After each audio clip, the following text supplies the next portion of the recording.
Good afternoon, everyone. I want to thank you all for joining our session today on the future of collegiate esports. My name is Matt Basta. I am the Director of Esports for DKC.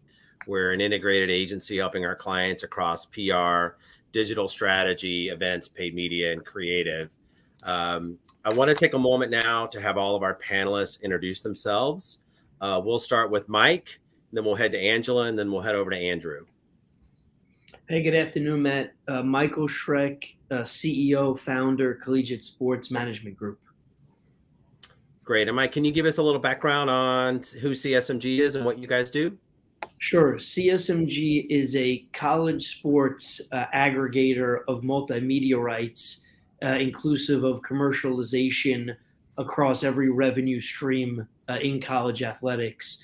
We focus on media, sponsorship, licensing, ticketing, a little bit of data and digital collectibles now. So we really focus on helping everybody grow commercially. Great. And Angela?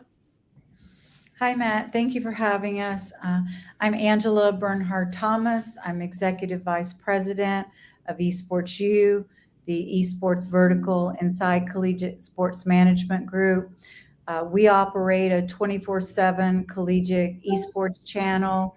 We have also recently just created the May Madness of Collegiate Esports, a national event culminating the end of the collegiate season.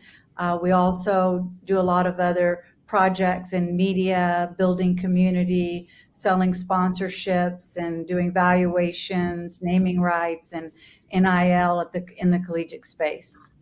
Great. And Andrew, I'm sure everybody knows you in this group.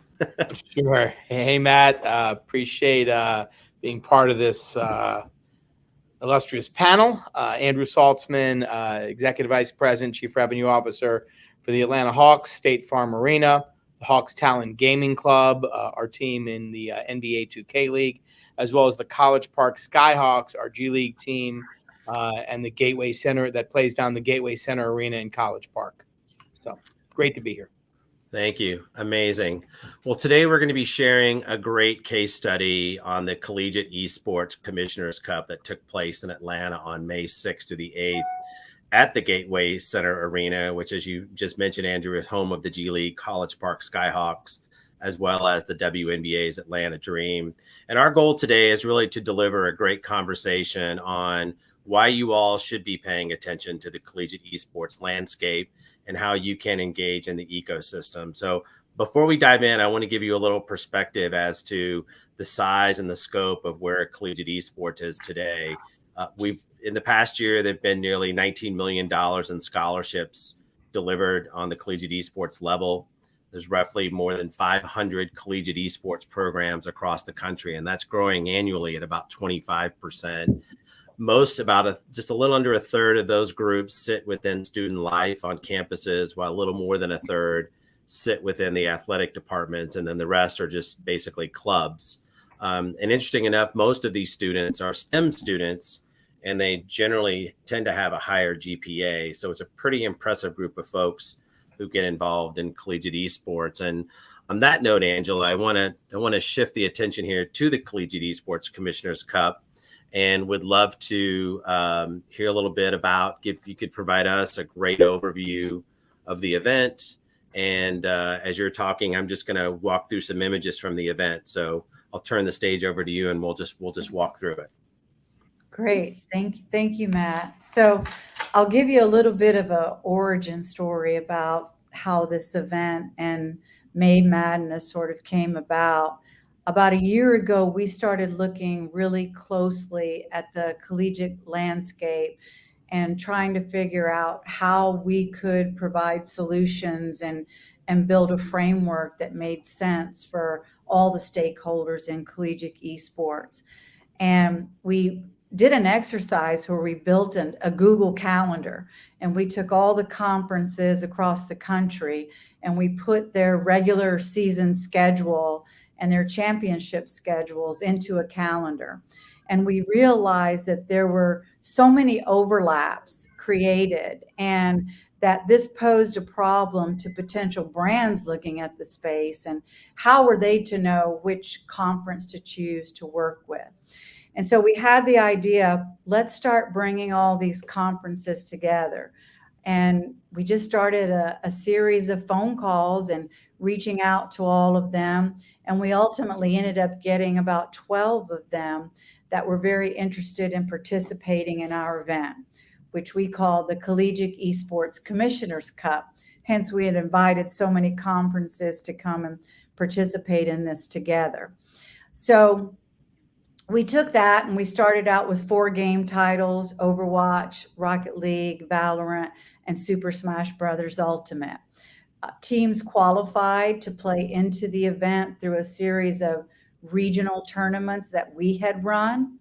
They qualified through conference play with several conferences that we represent the multimedia and sponsorship sales rights for.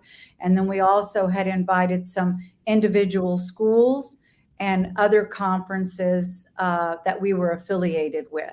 And then ultimately, we gave several bids to what we called a market bid. And we happened to be in Atlanta, in Georgia. So we gave probably about 4 or 5 bids to Georgia schools in the market there for them to come and participate. And that's a model that we can carry out to any market that the event ends up being in. So Mike, having a great relationship with Andrew for all these years, decided, the best place for us to do this is in Atlanta. They've got an esports alliance there. Mike called up Andrew and said, hey, we want to bring an event there. Andrew loved it. The Gateway Center Arena was a perfect size facility for it, holds about 2,500 people. We came in and decided to take over the floor completely, built a main stage and a gaming pit with about 100 stations in there. And last Friday, we welcomed about 450 competitors into Atlanta, starting players along with their substitutes and their coaches and their athletic directors. And, just this great, collective of esports enthusiasts descended upon Atlanta, and we were welcomed with open arms. So we end up having 64 teams in total. On Friday, we opened with a great media day where we had a red carpet and welcomed all the players on a red carpet, took them through media rooms where they were photographed and videoed and interviewed. And we captured all this content to weave throughout the broadcast over the weekend. One of the most remarkable things was the level of sponsorships that we were able to engage for this event, starting with our presenting partner, Microsoft CDW, who's very engaged in education across the collegiate space. And, our philosophies align in that respect. Barbasol, who was also one of our sponsors last year, New Street, McDonald's, Futures First Gaming, Atlanta Falcons. We had a lot of partner activations take place with the Gamers and Community and Skulls and Ghost Gaming. We had a recruitment fair where we had 12 different schools that came and set up recruitment tables, brought all of their sales materials there, and wanted to speak with all the youth and the high school students that were coming to see the event. And outdoors, we had food trucks. Atlanta Falcons did a football toss out there. We had hoops out there and a DJ. And so all in all, it really was a celebration of collegiate esports, elevating all the players, bringing together this, AAA group of brands for the event, and creating a great broadcast all in all over the whole weekend. And Mike, if you have anything else, any sponsors that I missed there or anything? Yeah, we're going to come around to those partners in just a minute because they really were an important part of this event. But Mike, did you want to add anything more about the event from your end? I thought Angela did a great job, educating on everybody what it was. And the goal and the mission that we've been on is to give back to the students and create a festival experience that captures the entire collegiate esports community and gives them a year-end send-off. And so those kids that came and participated in this event felt that I've worked really hard this year in the classroom. I've worked really hard this year on my esports craft, depending on the game title that they participate in. And this is a way that we could send them off. And that was the vision that every partner bought into as we embarked on the CECC. Yeah. Yeah, I know, Angela. I do want to come back to, CEC had one of the most diverse and inclusive set of partners to really bring this event to life. And I want to know, how did you get so many on board, and why was that so important? I think that was really a group effort on all of our parts. A lot of it is personal relationships.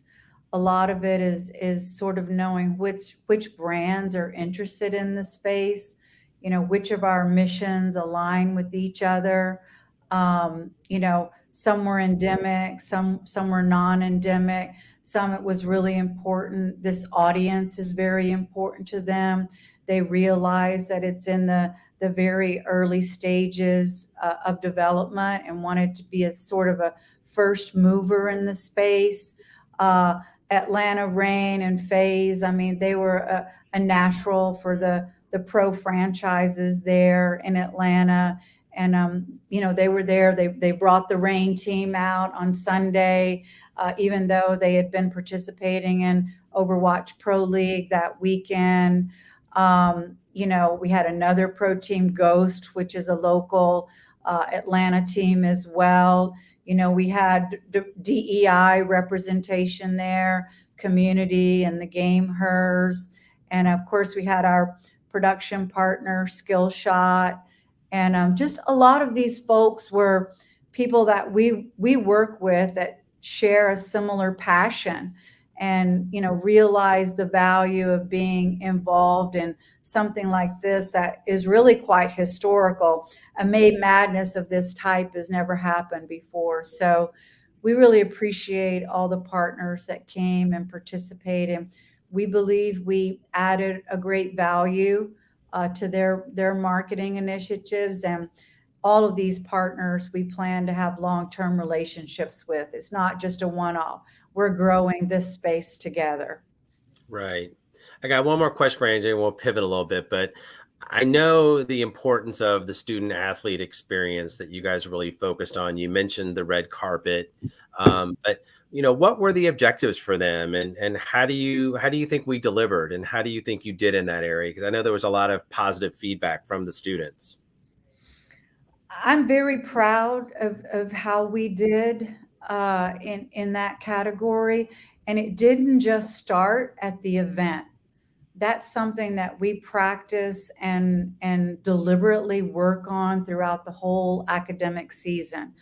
Our biggest asset is the personal relationships that we have with these players, that we have with the coaches and the athletic directors. And we give great care and attention to listening to what their needs are, providing support and services where we can for them, and just elevating them the way they should be elevated. Esports doesn't always get the attention that it needs in terms of funding in these programs. We try to help in that regard when we can. But all in all, we have, a couple of people on our team that every day, are talking to players, talking to coaches, and building those relationships, because we're listening, and that's how we know what the industry needs. So yes, they had a wonderful time. Our goal for the event would be for all of them to walk away as ambassadors, saying, wow, what a wonderful event. And, they really appreciate this type of activity. No one's ever stood up something like this before. So our goal is that they're happy and they walk away, and, for the rest of their lives, they're saying, I remember what a great experience I had at that event. Right. I want to turn to you, Mike, a little bit. I know you've talked a little bit about CSMG and its involvement in collegiate esports. But why is your company investing in collegiate esports? What did you guys see, and where are you heading in this industry? Yeah. So, Matt, I go back to a few words though, and innovation is one, and magnetic is another. And so, to close out the segment with Angela, there is when we set out to build out the CECC, I wanted to make sure that we were really involved with magnetic and innovative brands. And that's one of the reasons why I had reached out to Andrew in the first place, is that the Hawks are doing a lot of cool things. They're obviously extremely credible, not only in Atlanta, but across the globe. And then you look at the partners we brought in for CECC and how innovative some of those are, just from the simple fact that our title sponsor was Microsoft and CDW. So that was really, really important to us, that we establish and we associate with brands that other people want to associate their name with. And so that segues into the question that you asked me, which is, we are on a vision and a mission to develop and aggregate the esports industry scholastically. And so what Angela and her team have done, underneath CSMG with Esports U, is that we are building out what the community for scholastic and college esports should look like, how they engage on social, and how they build out their own content, right? We have formed a 24/7 studio in Hawaii where we're pushing, north of 300 hours of content out, now, and we're going to continue to build that. And so we're giving people an opportunity to have a place where they can push content, and where and the ability where they can make money, right? We're doing name, image, and likeness deals where these student athletes can become brand ambassadors, and giving them a place to be able to do that.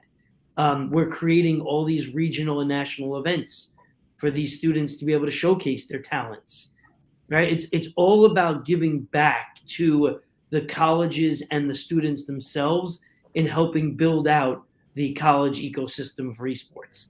And that's why I want to be there. Yeah. I've heard you, Mike, talk a lot about having that Final Four-esque event in collegiate esports too, which we don't seem to have yet. I grew up as a college basketball, fanatic. And so something that's exciting to me is I've been fortunate enough to be at 15 Final Fours in men's basketball and a few women's Final Fours. And when we were starting this business, I just kept thinking about how cool would it be if we actually could own and operate and create and mimic, what they do for the Final Four, and we could do it for esports. Right. Andrew, Mike just mentioned picking up, and Angela's mentioned how their first call was to the Atlanta Hawks. I'm curious, when you got that call and heard this pitch, I'd love to hear sort of your reaction and what was going through your mind at the time. Yeah, listen. Most people don't think pro sports, college, no, but I think there's a lot to unpack there. I think first, we're in a relationship business, and when someone you've known for 20 plus years, that you have the respect that I have for Michael Schreck, and have seen what he did in his previous career at Westwood One, running their sports division, to what he's done in building his own company as a former and still recovering serial entrepreneur myself. I have just great respect and admiration. So I knew he wasn't going to waste my time. I knew if he said this is real, it was real. So then you come back to who we are as an organization. And when we came in with the new ownership group, and our CEO, Steve Koonin, joined the franchise after coming from Coca-Cola and Turner as really a brand marketer. And yes, I'm biased, but for my money, the most creative and smartest brand marketer in sports and entertainment as he is. The idea was we're going to rebrand our team, and we're going to get, Atlanta's a unique market. It's a transplant market. You're not going to convince the guy who moved to Atlanta 30 years ago from Boston and still bleeds Celtic green to become a Hawks fan, because he came here after the Olympics and he's changed his geography. So our concept was, we're going to go after that person's kids, the next gens, we call them, millennials, younger millennials, older Gen Zs. And our three really key, the lens we look through, so to speak, our three key pillars our values, core values, are inclusiveness, authenticity, and innovation. And so if you're going to do that, you're going to speak to these younger fans and really build that fan base for the next 20, 30, 40, 50 years. You've got to be on the channels where they live, and you've got to speak in a language that they can comprehend. And certainly that's why it was a no-brainer for us to get involved, firstly, in Hawks Talent Gaming Club and be part of the NBA 2K League. And we've had great success there. This is a phenomenal esports town.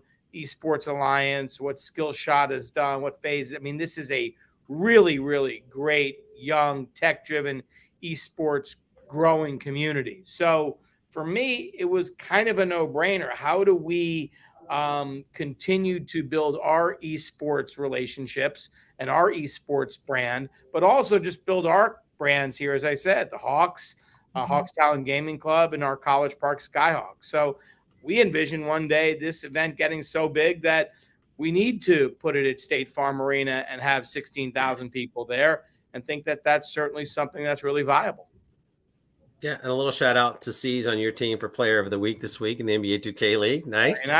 Very nice. Very nice. Very nice. So good stuff. No, I think it'd be nice to maybe take a pause, Andrew, and ask a little bit more about, for those who don't know, why was it important to have a team in the NBA 2K League, and what is the Hawks' vision for esports a little bit more?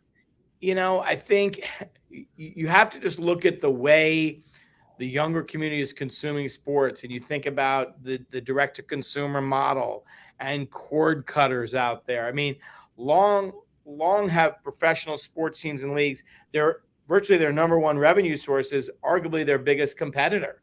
TV, and the fact that someone can sit home and watch a game on TV, and the amount of media dollars that teams and leagues get is a huge driver of our business. But the reality is, as people are growing older, how are you going to reach that younger consumer that wants snackable content and wants something that's manageable in the language they are? And this really was critical for us. We've looked at and have considered to think through what our esports strategy will be beyond just being in the NBA 2K. I think this is just our first step. This is our springboard. Us being part of this league was a no-brainer. It gives us an opportunity to try things. And, we're just a company that's driven, again, on innovation and taking chances. And, oysters make pearls when there's irritation. So we're going to go back and forth and wrestle things to the ground and hopefully come up with some pearls along the way. And we think, our involvement in esports, again, not just with the NBA 2K, is only going to continue to grow. Yeah, I was happy to bring up the growth of this space and ultimately moving from a Gateway to a State Farm, because we know we can fill arenas. When we saw LCS at Little Caesars in Detroit for their summer split pre-pandemic, at the U.S. Tennis Center for the Fortnite competition, where there were 14,000 people there to see Booga win 3 million. So we know we can get there, and we know that this will continue to evolve. And as teams and brands consider putting on events, I think venue is super important in terms of having the right space. And I think the Gateway Center really provided a perfect place, because you can activate anywhere on the concourse and still see the action going on in the bowl. You had outdoor space. And I kind of had this as a group question, but what should we be looking for in venues moving forward? What are things that we should be considering if we're going to be organizing these events? And I'll kind of open that up maybe to Angela as you were evaluating venues. Well, I would say number one would be good internet. Number two would be good power. Right, because how many laptops did we have in the gaming center? Was it 100 or so? Yeah, we had 100 PCs in there. A lot more broadcast equipment. Our event wasn't just a single game. We had 4 official game titles we were running, and then we had multiple other micro events going on inside there, like a little Brawlhalla, and we had well, I NBA can't with remember NBA the 2K. area. Yeah. Yeah, we With had NBA NBA 2K. Yeah. 2K going on there. And so internet is very important. Power is very important. I think the idea of having it sort of an intimate feel, not be too sort of big, works very well. I know in the past we've done research, and usually anywhere between 1,500 seats to 3,000 seats is sort of the sweet spot for most esports, unless you're holding like a really big, league event. So I think it's perfect in terms of size, accessibility to infrastructure like the airport, hotels, restaurants, you know, uh, uh, transportation is very important. So when looking at a market, and I heard this from a lot of people there this weekend, that it was so perfectly situated for everyone in terms of ease and ability to get to the facility and the local hotels. And also it's a market. How invested are they in in esports in general? I know that Atlanta recently passed, some new legislature where it's similar to the film credits that can be given. So there's that incentive as well. They have an esports alliance that brings together a lot of people that are invested in esports. So the venue in my mind was really well situated for us all around. Right. Matt, Yeah, I think. Oh, go Matt, ahead, Mike. if I could jump in there also, I would tell you, and most folks don't know this, is that we actually had several cities approach us during the process to bring the CECC there. Cities including Charlotte, Philadelphia, Arlington, San Antonio, and others. And what made it really stand out to me was that all the things Angela said as it relates to Atlanta are really important and true. And the other thing I love about Atlanta is that there are a lot of brands that understand and support college athletics. That may not be esports to date, but they understand college athletics and they put a lot of money behind college athletics, right? The College Football Hall of Fame is down there, and there are a lot of brands there. And so to us, that was really important that we bring it to a market that understood what the student athlete experience is all about. There's a reason why Atlanta's in the rotation for the Final Four. There's a reason why Atlanta's in the rotation for the Super Bowl. There's a reason why they get mega events to come to that city, right? And so the credibility, that Andrew and his team added and the other brands and partners we had just pronounced that even more. But Atlanta was a home run for us. There's no doubt about that. Yeah. And there's other things, Matt, in terms of the venue, like camera sight lines, ceiling heights, a good back of house, concession, nice area for brand activations. The Gateway Center Arena had all of that. Yep. Well, I want to shift gears completely.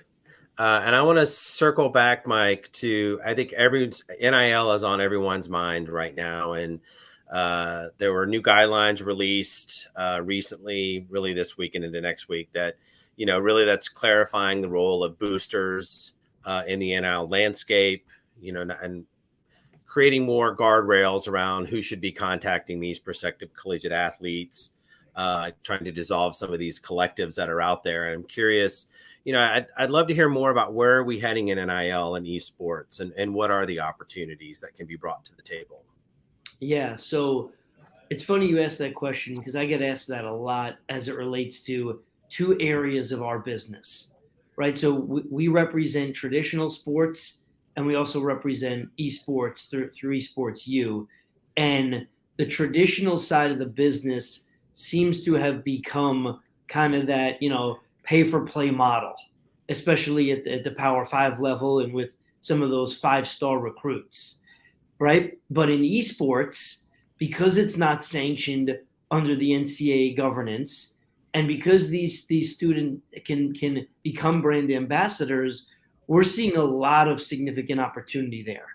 And we're seeing brands that are now understanding the social following and the ecosystem of esports and wanting to partner them with their brands to have them become ambassadors. So we've done deals with folks like Barbasol and Death Wish Coffee and Leukemia and Lymphoma Society and some of these other magnetic brands that were associated with our tournaments, and they're getting their players to push content for them. Right? And so it's continuing to evolve and continuing to grow. But one of the main things I love about it is because of our alliance with the ECAC that has almost 200 members, with the NECC, another conference that has north of 200 members, with the NJCAA that has 500 members, right? We can now bring them every commercial opportunity inclusive of name, image, and likeness. So when we do a sponsor deal for $100,000, part of that $100,000 can go to the students themselves as they promote the brand. Yeah. And we don't have to really jump through any hoops or cross through any red tape because it's not sanctioned under the NCAA jurisdiction. Yeah. I'd also too that gamers bring a lot more brand loyalty. I think when fans see their favorite gamers interacting with a brand, I find them to be much more engaged. So I think that there's a lot of opportunity here personally in the esports space. Angie, we're going to start winding down here. And I know as a mission, you guys are really looking to build and scale the definitive framework for collegiate esports, and especially elevating the workforce and leadership of tomorrow. Can you just share a little bit more on that and what is the ultimate goal here? Yes, absolutely. So we believe that, gaming and the gamification of industries is really going to change business models. And we believe that there's a real chance now to educate that workforce and, like Mike said, help provide commercial opportunities for them. And esports sort of sits in the middle of those two, in between gaming and education. And so our thought is to, be the accelerator for those types of careers and help building that workforce and the leaders of tomorrow.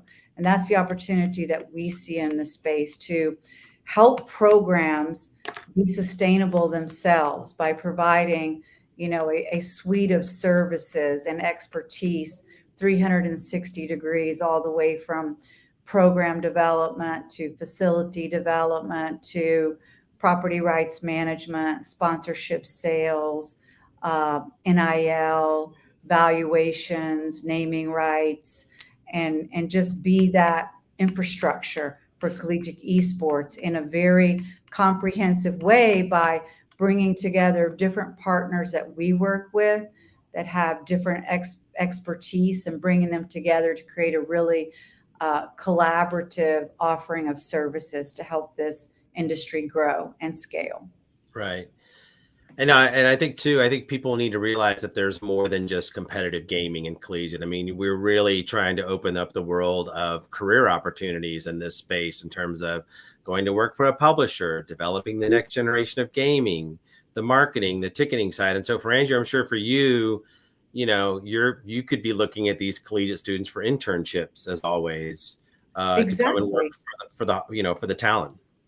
Yeah, no question about it. I think for us, we look at it as an entry place in the similar way we look at it of our G League business. Mm-hmm. Yes, it's driven by basketball development. That is key. The esports opportunity is driven by reaching that younger consumer and just getting them into the basketball ecosystem, if you will, here in Atlanta.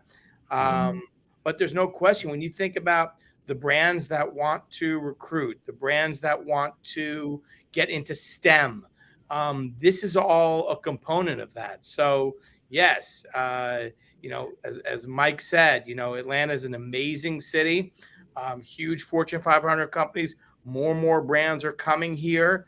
And I think when you think about the diverse workforce that we have here and the home to the amount of HBCUs that we have, we're at the very nascent, really the beginning of, I think, what we're going to see is an explosion in esports and technology-driven gaming here in the marketplace.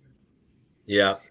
Yeah. I want to end with one of our last questions here, and I'd love to hear from all of you. What was your biggest takeaway from Atlanta in this event? What surprised you? Where do you think we can improve? But what was your biggest takeaway? I'll go around the horn here. I would say for me, it was the validation from a lot of major stakeholders in the collegiate esports space that I have a lot of respect and admiration for, saying that how excited they were for this type of framework that's being developed, and essentially that it was the best event that they had ever been a part of. So I'm very proud of that. Mike, what was your biggest takeaway? My biggest takeaway as being an entrepreneur was, if you could build it with the right people and the smartest people, and you have two of them on the call right now, they will come and they will partner with you. And I said this in my opening remarks at the event that night, which is, we built this for the college gamers in the gaming community. And there was an uproar when I did that. And I'm sincere when I tell you, we're putting it on for them. That's the reason why we built this. Yeah. Andrew, any thoughts over the weekend? Listen, no surprising. I don't spend much time thinking about all the things we did well, and partners like CSMG and the CECC did well. It's how can this be better? I think that's the eye, and walking the concourse with Mike and Angela and thinking, hey, next year, here are the different opportunities we have. Here are the brands that should have been there and should have been a part of this. So that's what we focus on. And I think, looking at collegiate sports, which for so many years was the athlete and then the fan, and then now the opportunity through esports gives people to feel that energy that they're supporting their institution in a really powerful way, even if they're not, 6'3", 260 playing offensive line. So I think it's a really exciting opportunity. We were proud to be a part of it. And think, again, this is only the beginning of something that's really going to grow into a big time continual event here.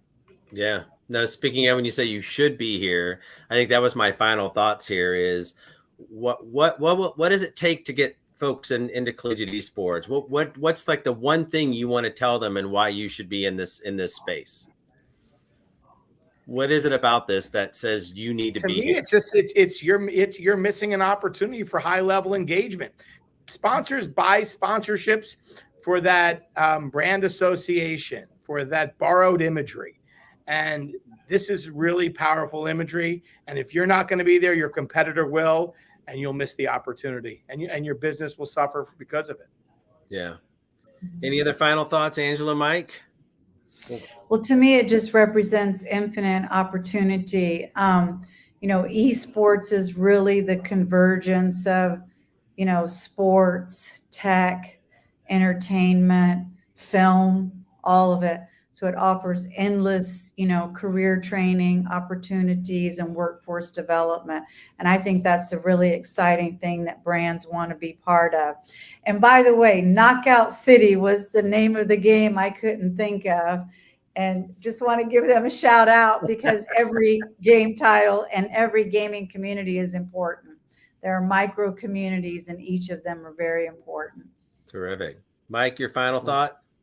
My final thought would be that when you say we want to make sure that people are a part of this going forward, I'll just go back to one final thing, which is you're building the Final Four-esque tournament for collegiate esports. And in the first year that CBS and Turner split the rights in 2010, they had factually 9 corporate brands associated with that event.